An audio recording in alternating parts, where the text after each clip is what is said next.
Good morning. We continue our series about things that are hard to hear, and this morning we look at Jesus is saying that become a servant. And we're looking at the scripture from Mark 9, the 33rd through the 37th verses. They entered Capernaum. When they had come to a house, he asked them, "What were you arguing about during the journey?" They didn't respond, since on the way they had been debating with each other about who was the greatest. He sat down, called the 12, and said to them, "Whoever wants to be first must be least of all and servant of all." Jesus reached for a little child, placed him among the 12, and embraced him. Then he said, "Whoever welcomes one of these children in my name welcomes me.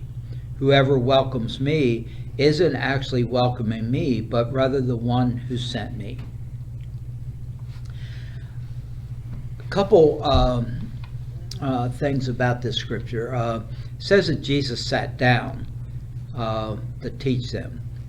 This was a way the rabbis, when they were teaching their disciples, they would gather them around, and for the really, really important stuff, the rabbi would sit down in the middle.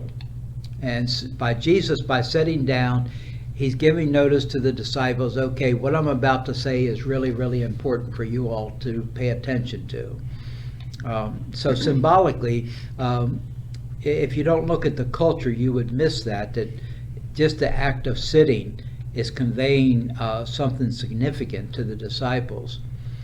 It says that they were arguing on the journey, and they didn't think Jesus knew that they'd been arguing, but apparently, Jesus was very perceptive in knowing what had been going on and wanted to know what they had been arguing about. I suspect Jesus knew exactly what they were arguing about. This is not the only place that we find this reference to the disciples and this debate over who's the greatest. In the other Gospels, you find first James and John coming to Jesus like little children. "Teacher, will you do us a favor? Would you do something just for us?" How a child does, with knowing that what they're asking for is not right, but you try to butter the teacher up or the parent up to get them to agree that they're going to say yes before they tell them what they're going to ask for. So James and John approach Jesus that way. In a related gospel account, it's not James and John that come to Jesus, but their mother, that she comes to Jesus, and she says, "I want you to do something for my sons.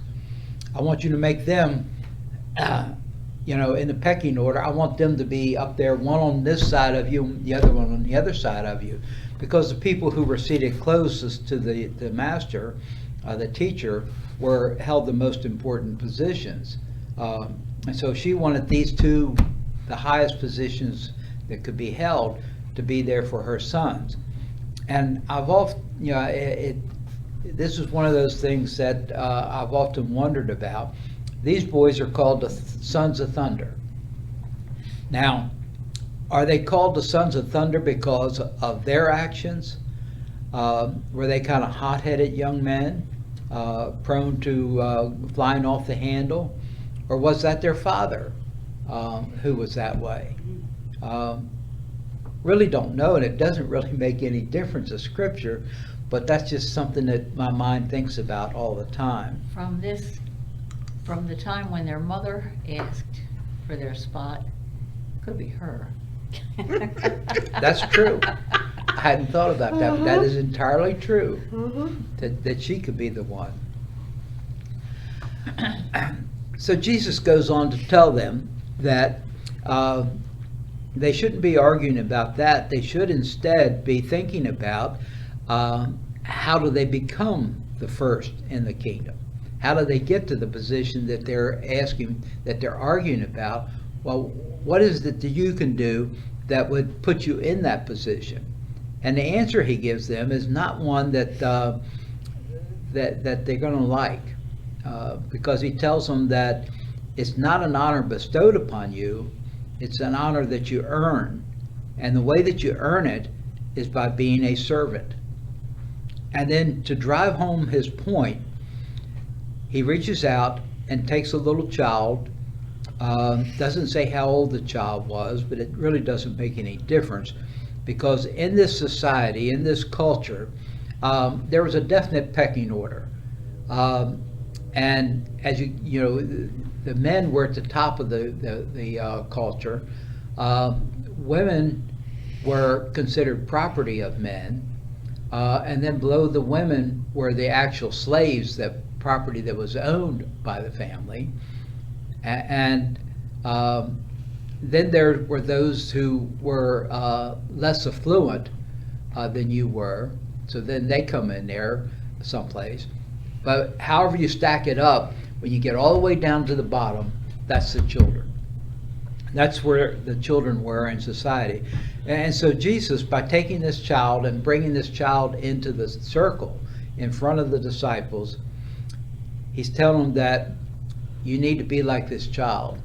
In other words, you need to bring yourself from up here where you are aspiring to be, you need to bring yourself all the way down to where this child is.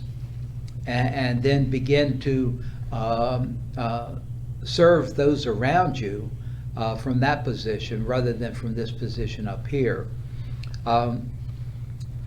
And not surprisingly, this is a subject that Jesus has turned to in other places. And just a little bit further over in the Gospel of Mark, in 10th chapter, 43rd and 44th verses, Jesus said, "Whoever would be great among you must be your servant, and whoever would be first among you must be slave of all."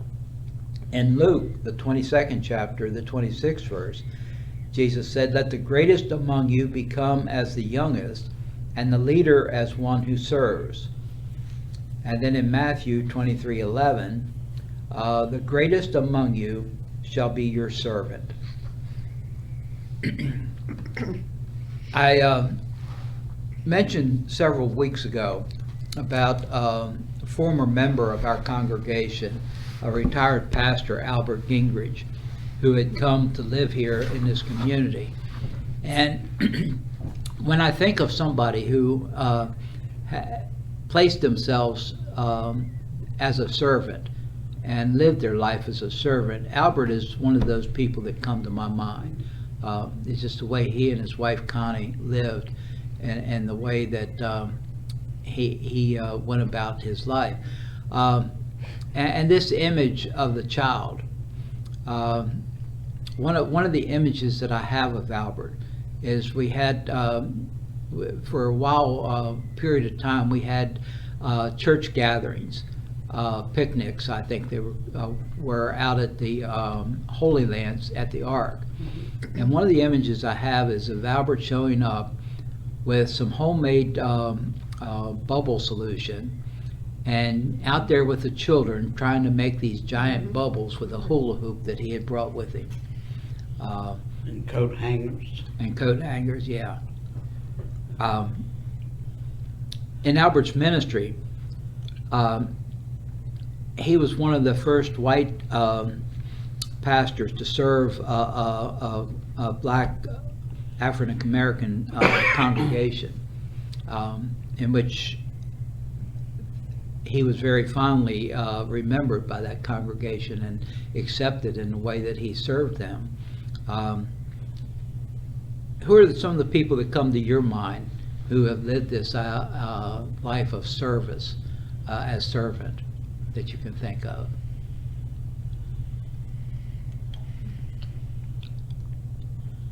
Jimmy Carter. Who? Jimmy Carter. Jimmy Carter, yeah. In my home church, we had a missionary who grew up in the church and ended up in Burundi, Africa, and that was her. She did that from the time she got out of college until She was retirement age. But she would come back and she did beautiful chalk drawings of the Bible scenes while she would speak to the congregation, and it was really pretty. She had a real gift. Mother Teresa comes to mind. Oh, yeah. Much celebrated in her Yeah. life of service. When you talk about sitting in the circle, that's what I heard, like she would go to a park and start reading, might be by herself. After a while, a few kids might come and listen, and she would say, okay, I'll be back next week at a certain time, or another day at a certain time. And then more and more would come, and she would talk to the kids first before maybe even dealing with the grown-ups and all. And you talk about the Sons of Thunder. You know what thunder is? It's after the lightning is struck. Yeah. So it's the aftermath. So the lightning's already struck when you hear thunder. And crack the whip. The whip has already touched the horse on the rump to make him run faster before you hear the crack.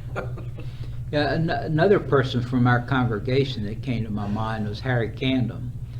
I don't remember whether Harry was responsible for AA being given meeting space in this building or not, but he was a strong supporter of that, and there wasn't anything that Harry wouldn't do to help one of those people that was dealing with alcoholism, as he had dealt with in his own life. Well, I think Trudy Thaxton was a servant. She Yeah. didn't hesitate to tell people what to do, but she was a worker herself. Yeah, there wasn't anything that she wouldn't undertake for the church or the community. Her work with the Red Cross and the YMCA.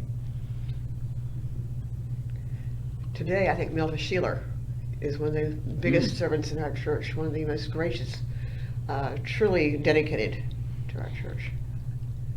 With her work with Care Portal that we're doing now, I really appreciate what she's doing there. The focus of this congregation on children, I think, dovetails very much into who we're called to be as followers of Christ, ministering to the least of the people as a way of building the kingdom. Well, that concludes this week, and we'll see where Pastor Dawn goes with this. And it is indeed a hard saying to think that whatever you've achieved in this life, that you need to put all that aside, because as far as the kingdom's concerned, it's what you're doing as a servant that establishes your place in God's kingdom. So may God's blessings be upon you in this coming week and later on in worship.